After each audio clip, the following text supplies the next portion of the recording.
Okay, we're off. Okay. Good evening, everyone. Beach Advisory Committee, we do have a quorum. I'm going to skip over the first item, which is the minutes, and open it to the public for comments of items that are not on the agenda.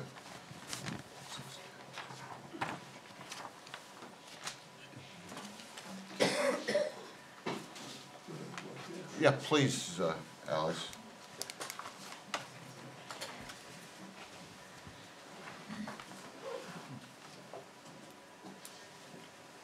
Good evening. My name's Alex Lacchiato. I live at Goose Rocks. And I've been given to understand there's been some sort of a study of the coastal communities, including Kennebunkport, Bedford, et cetera, in terms of beach erosion, storm surge, and all of that. Am I correct, Manager? Lori, are you familiar with that?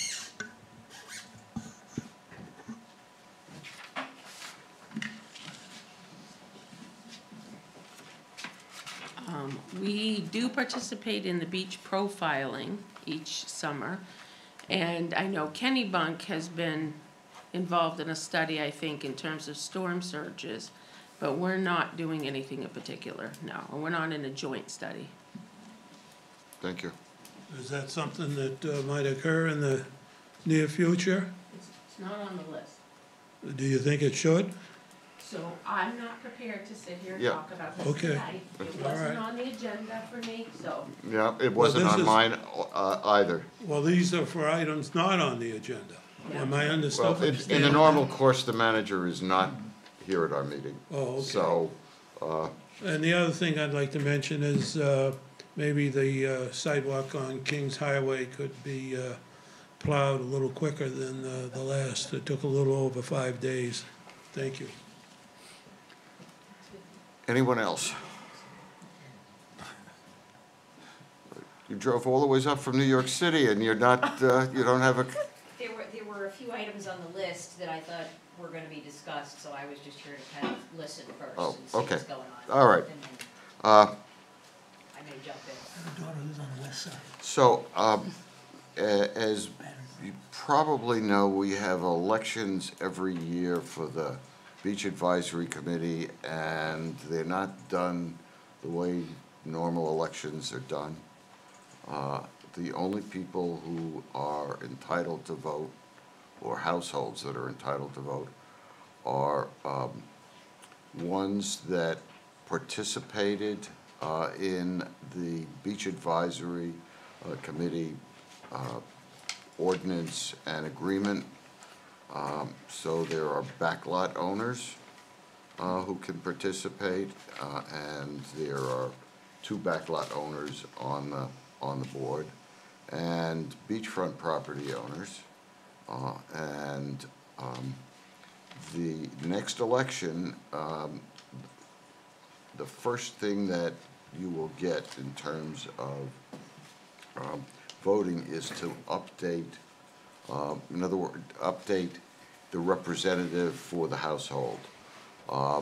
Let's suppose that the house changed hands between last year and this year. You have to designate who is the person who could vote. And then there will be applications, that will be March 1. April 1, there will be applications sent out, and anyone who wants to run can fill out the application, submit it to the town clerk, and they will be on the ballot. And the ballots to the property owners will be April 22nd, and they have to be in on or before May 17th. So at the moment, we have 2 seats for beachfront property owners that are up for election, and 1 seat for the backlot owners. And I'm assuming that Kate Bauer Burke, backlot owner, will be running, and Joanne Guston, beachfront property owner, will also be running. And unfortunately, the other beachfront property owner, Bill Nixon, is very ill, and don't suspect that he will be running. All right. There was at our last meeting a discussion and a vote about Jeffrey's Way. There have been a number of residents in and around Jeffrey's Way who've raised the question of safety in terms of kayaks being delivered on Jeffrey's Way and the amount of traffic on Jeffrey's Way. Vehicular traffic, and also the pedestrian traffic. So we talked about the last meeting having the chief of police seek an alternative for there's one parking space on Jeffrey's Way, and it's a handicap space. And we talked about possibly moving that space elsewhere. Both the chief and the town manager did look. There's no way we can have an additional space on New Bedford Road just because of the terrain. And it would be very difficult to adjust spaces on Kings Highway to have another handicap space. So as I understood the sense of the board at the last meeting, we agreed that if the chief did not recommend moving that handicap spot, that handicap spot will stay. So I just open it to the board if there's any questions about that. John? One thought, is it possible to move the handicap spot closer to the beach? What that would do is not have it, it wouldn't be as obstructing to traffic. If it's at the end, people aren't trying to scoot around it or what have you. Well, I suppose the chief could take a look at that. Even the handicap space is an issue in terms of turning around. There's no turnaround on Jeffrey's Way. So either way, they'd have to back out. Well, back out or K-turn. Okay, turn. So that's something that we can certainly ask the chief to take a look at. So the chief has not given any recommendation at this point? No. Okay. Well, what he's said is that there is no reasonable place to move it. Okay, So so that's the recommendation. Yes. Richard, I'm just asking, just for clarification, the handicap space is positioned, if you're going down Jeffrey's Way, is it not on the far right-hand side? It's on the Right-hand right-hand side. side. About not the halfway far down. Not the right-hand far, side. it's halfway down. It's about Okay. halfway down. Good, thank so, you. Okay. yeah. I thought it was all the way down, my bad. No. It seems to me that if the recommendation that that street become, with the exception of access to the handicap spot, a local traffic only or pedestrians only, then I think some of the concerns about having the handicap space there will not be as cogent because you have much less other vehicular traffic coming down there. It's primarily one vehicle at a time, obviously they can park there. And if you don't have other commercial vehicles coming down there, I think that the concerns about safety that might be caused by having a handicap space there, to my mind, is not as high an issue as when we had a lot more traffic going down there for people dropping off family and beach stuff, or people bringing commercial entities in there. So I agree with either John's idea of moving it closer to the beach or having the police commissioner look at it and see what makes the most sense, both from people using the handicap space, being able to access it, and as you said, it's got a problem with turnaround. They still have to turn around safely without hitting pedestrians or anything like that. But I think it's much less of a problem when we don't have a lot of other vehicular traffic coming down there. But we had- My impression was that the big issue was bringing the kayaks and the drop-offs and that the handicap spot evolved from that discussion, which was the initial concern. That's what I recall. Yeah, That's I true. agree. Yep. So at the last meeting, we did vote to recommend to the Board of Selectmen that Jeffries Way be a local traffic only, which would preclude the delivery of kayaks or any other commercial traffic, except FedEx and UPS, on the street. I don't know whether the town has had any comments from the people on Jeffries Way. There was one email that I responded to, and it involved 2 residents of Jeffries Way, and I haven't heard back from them. But I put it on the agenda just so that we could have a further discussion. Anybody have any issues or reservations? Because the major kayak person wasn't notified that we did recommend it to the Board of Selectmen. And he has written a number of emails objecting and saying it would be safer if he's there as opposed to doing it with local traffic only, and the argument that people will still have to drop off their beach stuff, and that they're going to be pulling down there, or they're going to offload at the corner of Jeffries Way and Kings Highway. Those are enforcement issues in terms of the police, and in terms of where the kayak fella delivers his kayaks, we do know that he delivers to houses. His argument is that some of the people would prefer not to lug the kayak down to Jeffries Way, and the other is that many of his customers do not reside at Goose Rocks,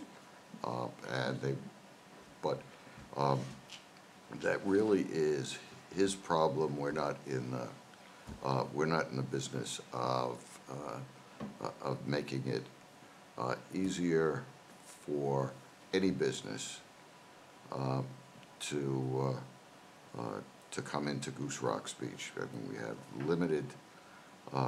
limited businesses, and they're all non-conforming. So, saying that, anybody have any comments about what we've already recommended to the Board of Selectmen, and I believe it's going to be on the agenda. I'm wondering when you guys can have a representative there to discuss it. I don't know, I think Bob would be able to be there on the 28th of February. Surprise. We're going to Texas sometime, right?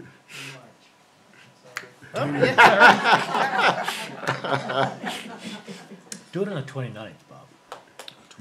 Especially this year. I'll be there with you, Bob. Okay, so look, I think people need to know, and especially the fellow who's in the kayak business, we put a lot of time in trying to look how we could facilitate him in some way. And I think the truth is, he's probably going to have to figure out a different way to do his business. It isn't that we don't want him to do business. People want kayaks. We want people to have kayaks. I think it's important to understand that we're trying to do that. But there's only so much you can do when you're trying to make, I don't want to say everybody happy, but facilitate a fellow doing business. He's going to have to change his modus a little bit. And I have some suggestions for him. I told him we would look at that. But we sat down with the chief of police, Richard and I did. We talked through a bunch of alternatives here. And to keep it safe, to keep it right, I think that's what's going to have to happen. So I do endorse what we're proposing here, and I will vote for any recommendation that will require that we take this to the town and recommend that Jeffries Way be kept as a local traffic only zone with the one handicap space in it. So I'm very comfortable with that. Now, if somebody knows something I don't know or feels differently, help us out here. I mean, we're just like you, 4 people trying to figure out how to make it work right for the most people. Here we are.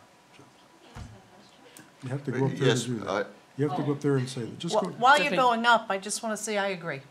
okay. Yeah, I agree too, and I As well. think we I just wanted already, to ask I'll you join you on the before- 20th. Well, you have to, because it's being recorded, Yeah. and would you just identify yourself, please? I am Jonna DiCostanzo, and we have a home on the ocean front up by Jeffrey's Way, and we have some concerns, and I didn't hear what happened during the last meeting, but I guess my first question would be the enforcement. What is currently being done to enforce it? Because there's been an increased amount of traffic, even the times that I'm there, pulling up in front of either side of our driveway that we have trouble getting in and out of. We have trouble seeing to get out, so sometimes we have to have somebody stand out in the street and guide people out. And if there's large SUVs there and things like that, and we have people who actually unload and cart their stuff through our property. Right, currently, it's a public street, and anyone in the public is allowed to drive onto that street. We know that there have been issues with people going into private driveways because there's no turnaround. They're using our driveway as a turnaround, yeah, yeah, Well, yeah. yeah. The recommendation we have is for the street to be designated as local traffic only, which would preclude people dropping off, going there just to drop off their beach gear, and it would preclude commercial activity, which is the delivery of kayaks or anything else. Enforcement, let's be honest, it's not going to be the top priority on the police department in terms of having somebody there 24/7 to enforce it. But the police department will enforce it. Okay, for now. Two questions. Sure, Jim. First, I agree with Bob's statement. I just wonder whether or not, without constricting people too much, whether there's any limits we want to consider on the imagination of the kayak providers. What if they decide they wanna, we're gonna enter everybody on the west end now? Or we're gonna put everybody in by the store?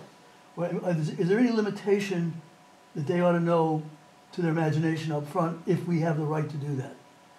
Number one. And number two, the local traffic, someone could innocently come and say, yeah, I'm local, I'm just going down the street and leaving off whatever, so people can get to the beach. I think we ought to just say, residents only and Residents handicap. only Residents only and handicap. would answer that. Not local traffic. No drop-off to the beach. I mean, it Yeah, needs to be something, stated. yeah, something more That's specific. signage. The signage needs to be If expressed. we can do that, I mean, I think we'd Sign. leave that to the manager and the chief of police to come up with what the sign is going to say. I yeah, mean, but we will have a if they discussion. try to enforce it, and I hope they will, I want them not to have people questioning them and taking more time. In other words, we gotta arm the police chief with saying, Beach Advisory Council said the definition of, is residents only, or whatever the phrase is. Residents and one handicapped or something, I don't know. But, and then the other one is what, do we put any limits as discussions go forward with the kayak providers on what we would, if we have the right to do it, accept them doing? I don't think we want to get in there. It's a slippery slope. I know, that's why I said it that way, yeah. Yeah. But, I think the town will have to play that by ear, that if there are drop-offs that congest, traffic congestion because of them stopping, I mean, it's not a 2-minute thing when they're offloading the kayaks. no, not at all. So, I think that will be, for the town, but I don't think we want to tell them what they can't do, because then that implies that we can tell them what they can do, and that's not where we want to go. I don't know, really, in the long run, whatever the lawyer and the police chief are most comfortable with, but we have to give them a sound basis in which they can, we don't want to have them back here next year saying, all of a sudden, they're starting to go down the some right of way we never even thought of. The Or they're emails- parking in front of the inn, the Tides, and that's where they're unloading and loading now. Well, there'll be traffic congestion because you can't get by. You've got some parking there, and if somebody is in the middle of the street offloading kayaks. That's, we So gotta tell that's them a- you can't that- do it. well, If there's that's a other que- places we don't want them to do it, I think we ought to, Well, I think that's a question for the police in terms of enforcement, and just tell them to move on. I suspect, given the emails from the one kayak company, that he probably will be at the Board of Selectmen meeting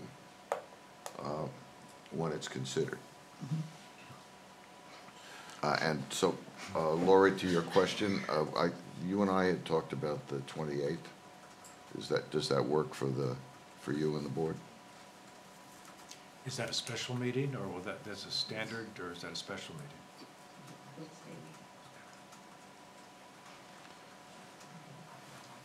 Okay. We had a presentation by the town and a representative from the state in terms of DNA testing at the beach. And there was some testing, but it was late in the season. There are some results. They're very tentative, and they do not clearly state exactly where bacteria is coming from, whether it's human, it's birds, it's dogs, but we did indicate that we would have some presentation before the board when we had any results.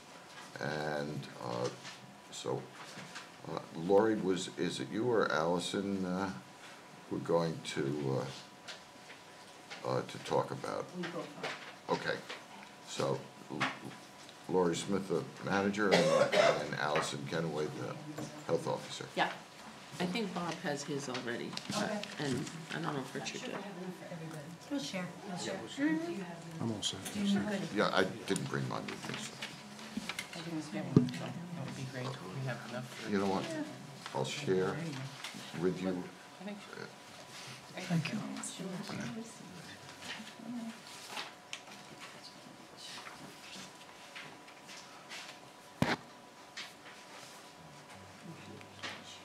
Allison, if you don't have enough, I can share with Kate.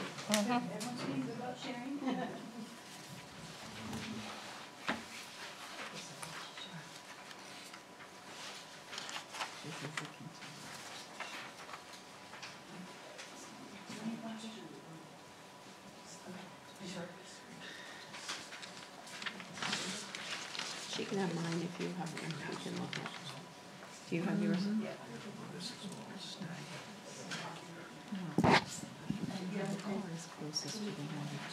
Okay. Okay.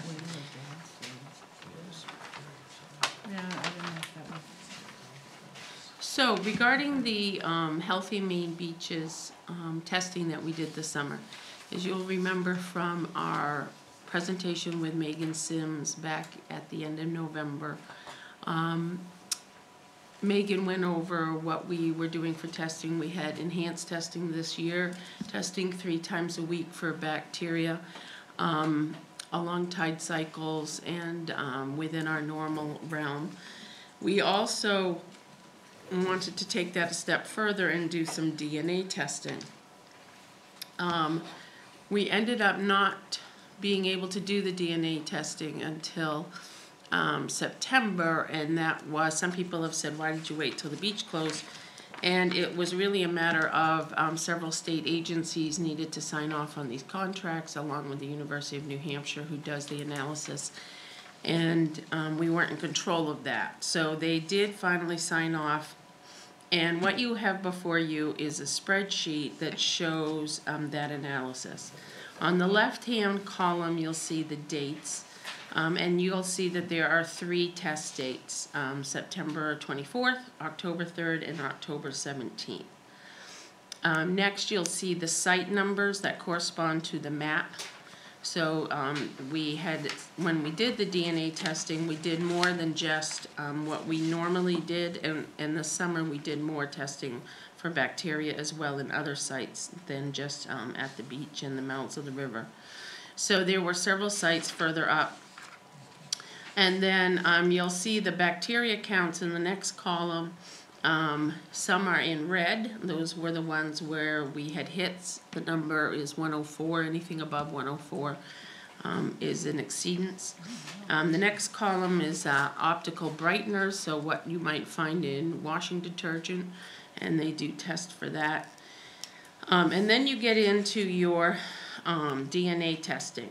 So you'll see some columns say FF. FF means it's frozen filtered so that they have it available, but it has not been tested. It's in a freezer someplace and it could be tested at a later date. And then you'll see mammal and you'll see human, and then you'll see bird and ruminant. And ruminant is anything with a hoof that's split, so like a deer or sheep. And then you have canine, and we did ask if canine was just dogs or it included more. And She said it included coyotes. It does include coyotes. Fox? yeah, we have to get the final scientist version from UNH, but it sounds like canine does involve a little more than dogs. And gull, and so what they did was, as you can see, September 24th, we did not test any of that DNA. And the reason is we're trying to identify where there are high bacteria counts. So they choose the sites, working with UNH, where we did have high bacteria counts, because we do a bacteria count sample at the same time as we do a DNA test, and then make the decision on what to test based on that. So October 3rd, you can see we had high exceedances. That particular date, we had 2 inches of rain. So remember that when we have an inch of rain, we put a rainfall advisory out because we know that bacteria is going to be higher in certain locations. So 2 inches is a lot, and you can see that. You can see that mammal, and what they've done is you have the mammal column with qPCR so they can quantify the numbers, and then they've just expanded that scientific notation out in the next column. So mammal numbers were quite high. You can see that in some of those locations, or quite a few, human was also located.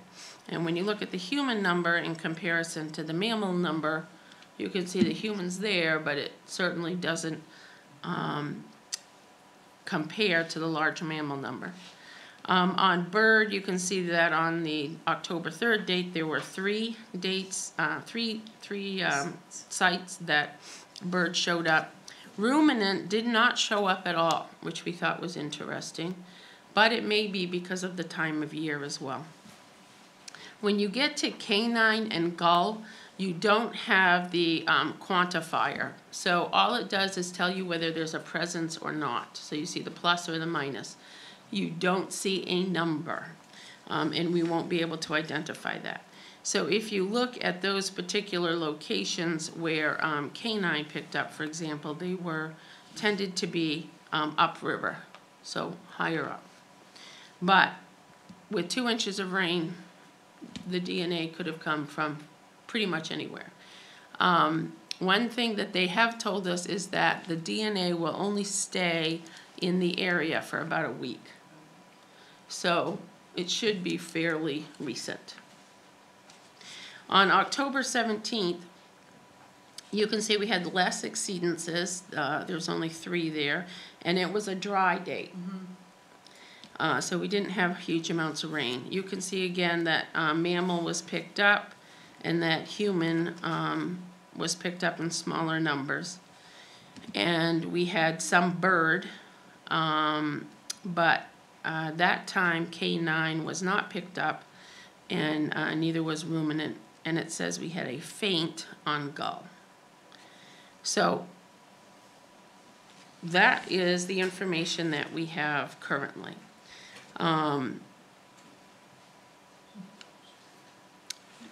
What we can tell at this point is that we need more data.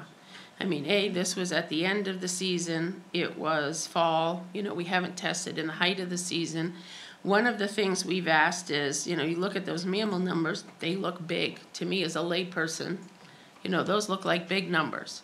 Megan at Maine Healthy Beach has said, oh, I've seen a lot worse. Those numbers aren't bad in comparison, and I won't tell you the towns she's mentioned. But she said, it's helpful to compare to what you're seeing in other places, because they are doing DNA testing in a few other sites in the state. But what's more helpful, she says, is to find out what's normal for you. So what's the norm at Goose Rocks Beach? And so by gathering more data next summer, we'll be able to compare these and start to see. In October, the waters are colder. There's a lot fewer people around. And so how does this relate to a season when you have lots and lots of people? So the plan is for next summer, next season, is to continue to do additional testing. We've been in touch with Megan already.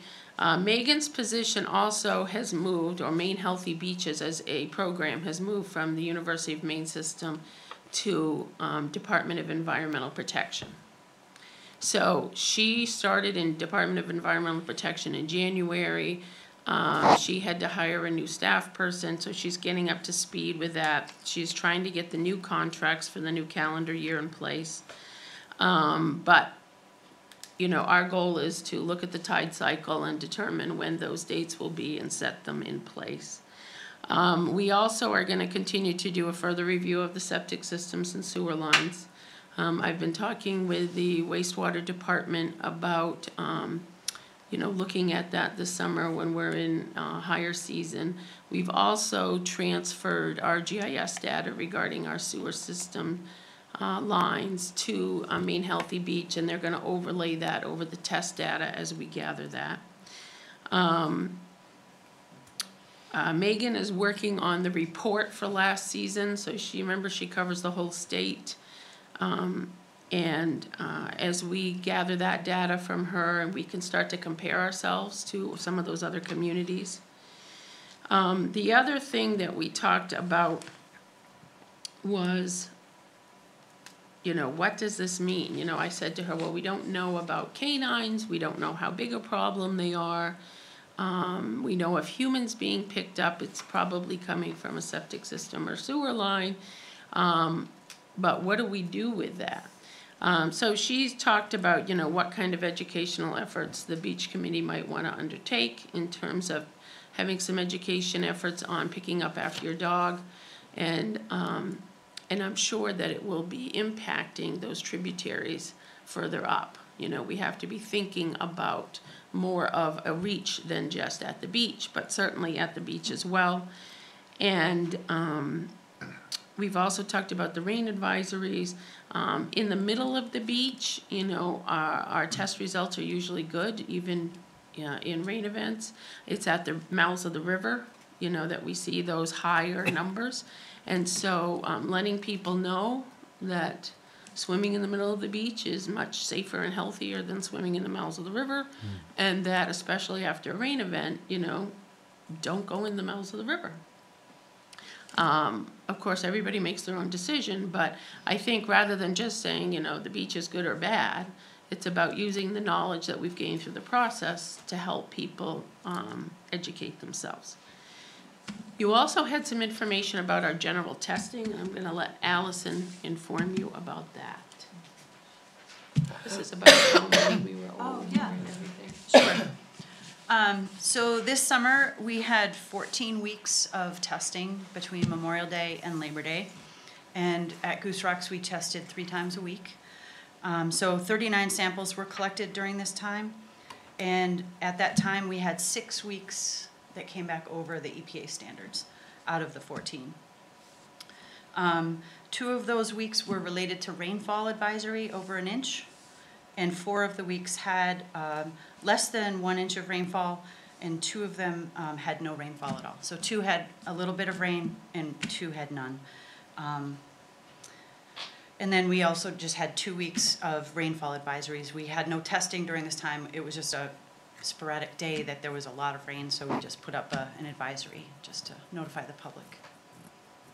When you say you divided on weeks, you had 3 samples each week. So the 6 weeks, were all 3 samples Not above? necessarily all 3 at the same time each week, but usually probably 2 of them at least. Allison, if you had done all 3, would you have a different ratio than nearly 50%, 6 over 14? I don't know what he means. You mean if we counted the number of times out of the 39 that it was up? Well, she just said that she didn't do, in response to Richard's question, she said she did only two of the 3 for certain of the times. If you did 3 out of 3 all times, can you, We tested 3 times each week all summer. and all, okay, 19 samples out of the 39. Okay. all right. So then, really, if it's 19 out of 39, if it's 6 out of 4, we're nearly half the time with water that is not clean enough. It depends Just on when- where. At the mouth. So at the mouth of the At the river, mouth. I would say yes. In the center of the beach, I don't think that we've had that experience. We didn't. And when you do, at the mouth of the river, say down the west end, when the tide is going out versus when the tide is coming in, there's a really different physical appearance, which could be also then reflecting of the neurobiology there, and the bacteriology there. So is that something you should look at?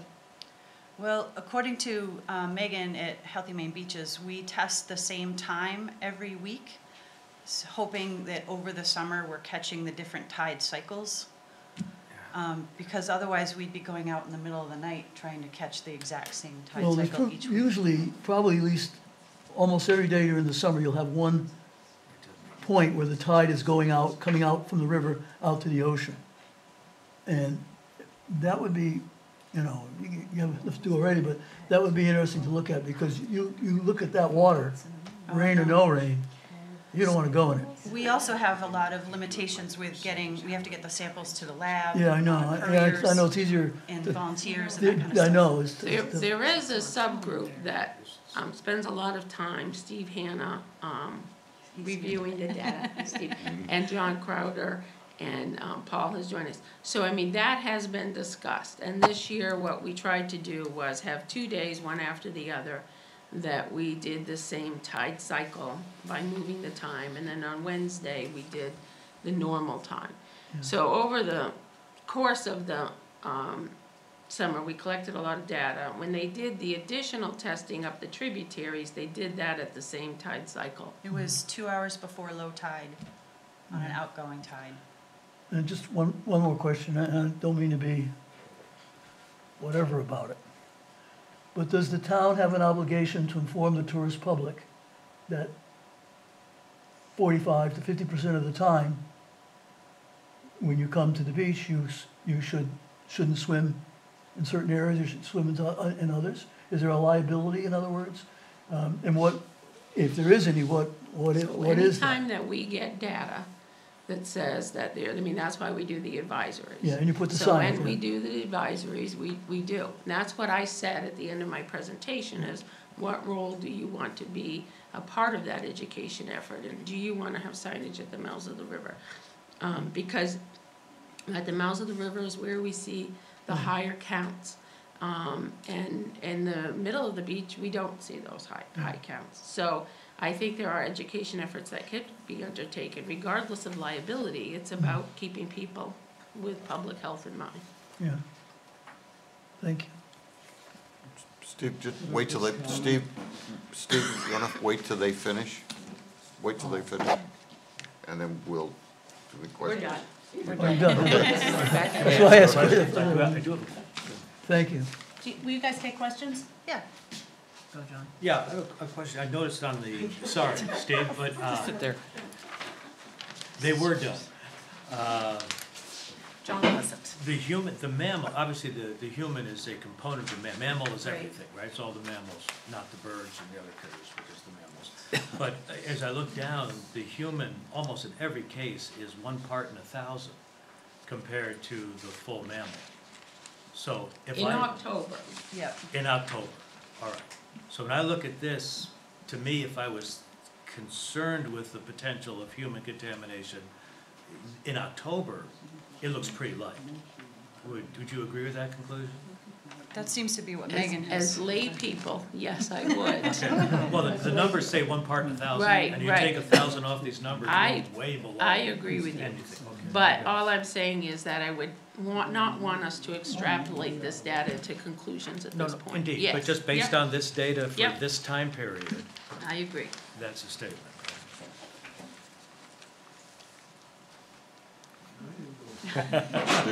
Now. Third time's the charm. but, Sorry, Steve. You will be. Yeah, yeah. Thank you. I'm Steve Hanna from 7 Crescent Avenue. My wife Linda's out there too. And, I thought you gave a very good summary, Ally and Lori, and an additional comment to second what you said about the DNA is, as you said, somebody needs to look at it and determine what the normal values are at other towns. So you can compare it, because you look on the chart now and it has, 10 million as a number, and you say, well, that's really high. Well, maybe the normal is that, so we have to find that out. And then, answer the question over there about the frequency of the exceedances of 104. Well, first of all, I don't believe it was 40 to 50%. It was actually a lot less than that. It was maybe a third at the most at the ends of the beach, at the river mouths, and at the middle, the one side in the middle, it was only a couple times in the summer did it slightly go over. And in addition to the rainfall effect that Ally and Lori mentioned, the 2 other factors that we found were important, and this is no big surprise, other people have found this too. One is that ultra low tide is when you get the highest concentrations. And anybody that goes out there and looks down in the water at low tide knows that's going to be the case.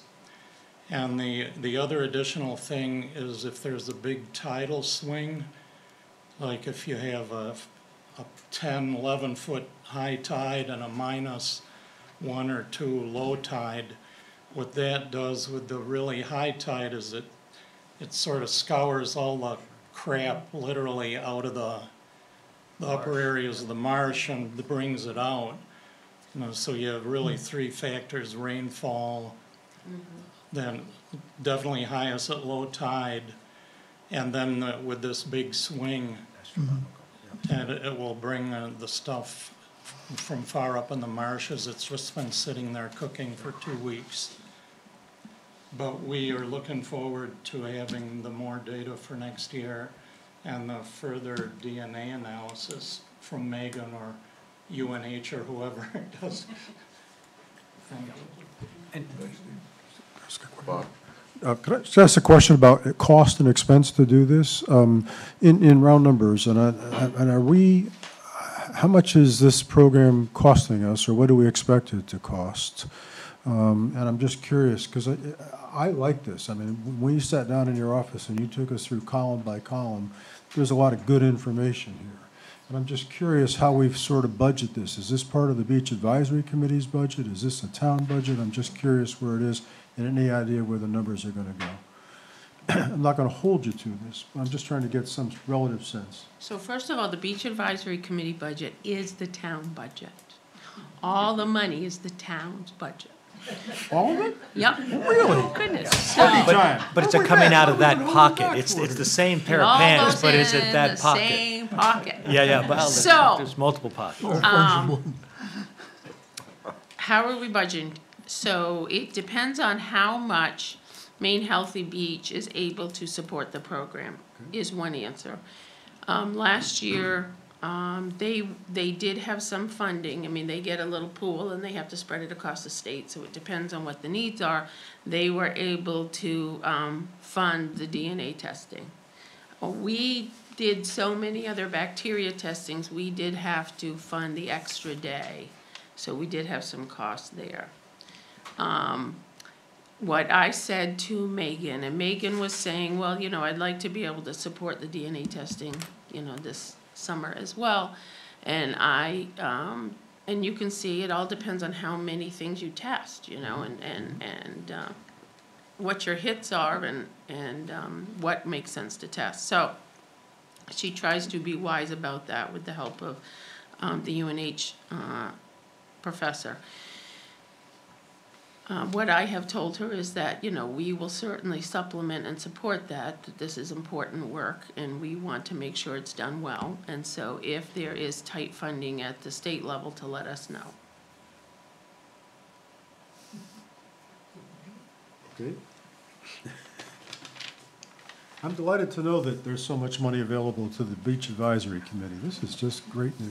I think that When did I say that? Your taxes, your When taxes at did work. I Did I make a say wrong that? interpretation here somewhere? I sort of like where that was Sounded like a going. good interpretation. But Your No, I taxes just, at work. I don't want to get off the I track. said I've got $10, Yes. so choose wisely. But just for my clarification, I mean, it is all town money, but there is an allocated piece, as I understand it, which is to the Beach Advisory Committee, correct? And when that's gone for the year, it's It's not gone. really to the committee, because the committee has no authority to spend money. They can go to the selectmen and recommend the expenditure of funds. We do have to put money aside for a reserve in accordance with the Goose Rocks Beach agreements. Right. And so what we try to do is budget a certain amount of money for the reserve officers and brochures and things like this in order to make sure. And last year, we spent money on the intern, you know, Kendra was here and helped with that. And we try to make sure that we're maintaining that balance. But this is one of the thises that come out. That was- So this I comes from that pool. am telling you that I have told the state that we will work with them, that we think this is important work. Lori, isn't it the fact that there is a certain amount of money, what is it, 2,000 $2,000 per signer. per signer, and as you expend the money is replenished? Right, it's basically a reserve account that we Right. keep. So, So I have to estimate how much we're gonna spend in a year to make sure that we appropriate enough to keep the balance in the reserve. so when somebody argues it's not appropriate to use our money, meaning the beach advisory money, for X, they just don't understand that when the money is expended, it's also replaced. The budget. Right, and what I try to do is budget enough so that we're gonna maintain that balance. But, you know, we really only account for it at the beginning of the fiscal year and the end of the fiscal year. And so that's always our goal. Any other questions for Allison or Lori? I just have a comment. I'm not sure that everybody realized.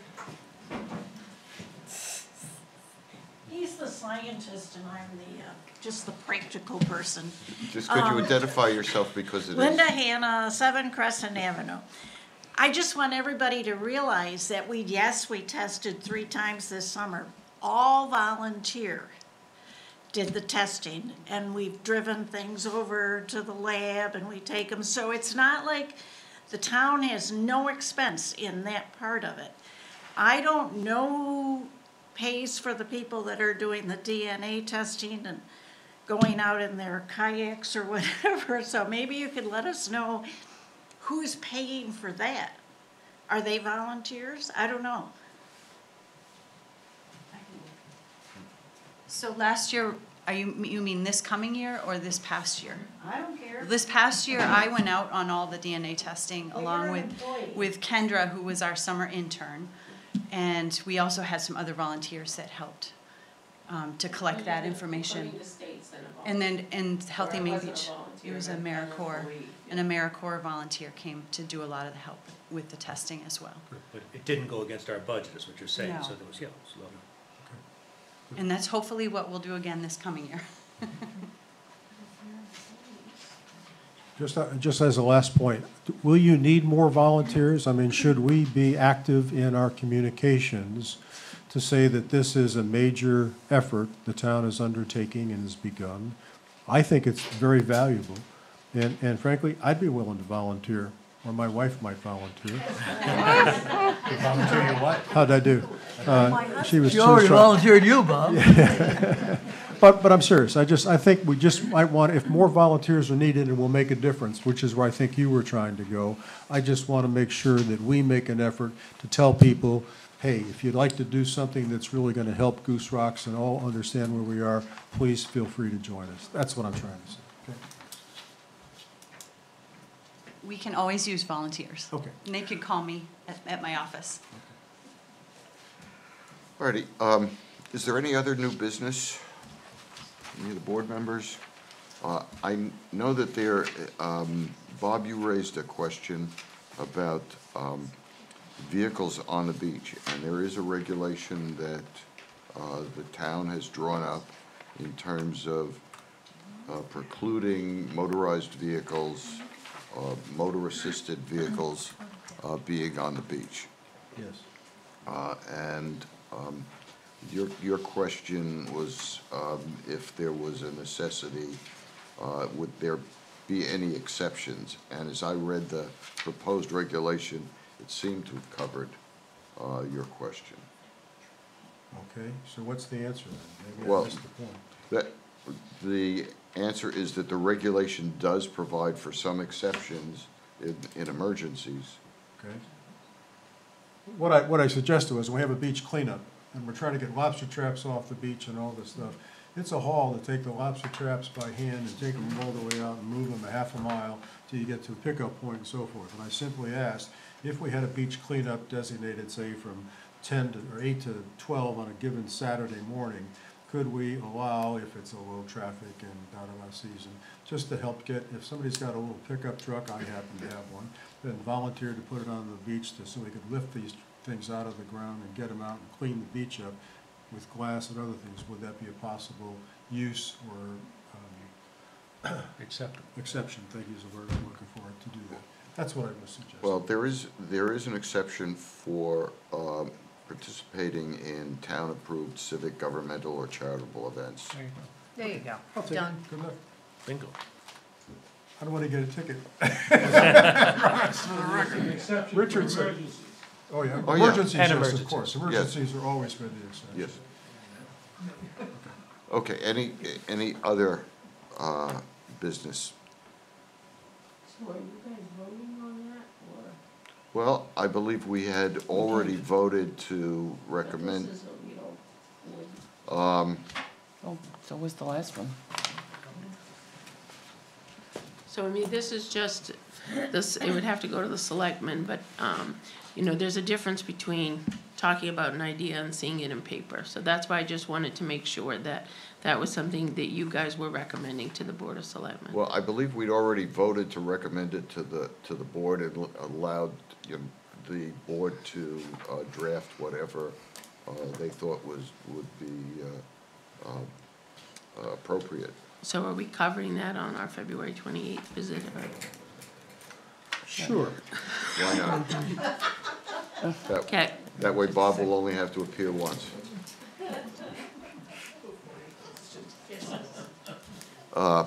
Okay, next meeting. Let's set an approximate date, and I'll ask Arlene, or Lori can ask Arlene to give us availabilities.